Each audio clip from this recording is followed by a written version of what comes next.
ரோட்ல வரும்போது ஜவுளி கடையில வெளியே ஒரு சேலை தொங்குதுன்னு வச்சுக்க. சேலை போட்டிருக்கும் போது இந்த அம்மா அந்த பக்கமும் இந்த பக்கமும் வரும்போது அந்த பட்டு சேலையை பார்த்து வச்சிருப்பா. எப்படியாவது சேலை எடுத்துட்டா நல்லா இருக்குமே.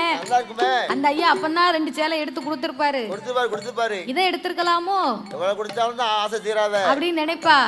அத மாதிரி அந்த சேலைய வாங்குற வரைக்கும் விடாம அந்த ஐயாவை நச்சரிச்சு 10 ரூபாயை சேர்த்து வச்சு கடையை பாப்பாளோ வருவாளோ, அந்த ஐயா கிட்ட 2 பேசுவாளோ. ஒரு நாள் அத்தாம்னு கூப்பிட மாட்டா. அன்னைக்கு அத்தாம்னு கூப்பிடுவா பாரு. அத்தாம்ன உடனே அவர் செத்தாரு. ஆமா, அவ கூப்பிடாதவா கூப்பிடும் போது பாரு அப்படித்தானே இருக்கும். உடனே அந்த ஐயாவை எப்படியாவது பேசி அந்த சேலை எடுத்துருவா.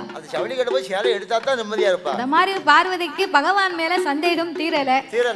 பகவானை எப்படியாவது பரிசோதனை பண்ணி பார்த்து சூரியன் எப்படி வாரார், சந்திரன் எப்படி வாரார்னு இன்னைக்கு பரிசோதனை பண்ணுவோமே.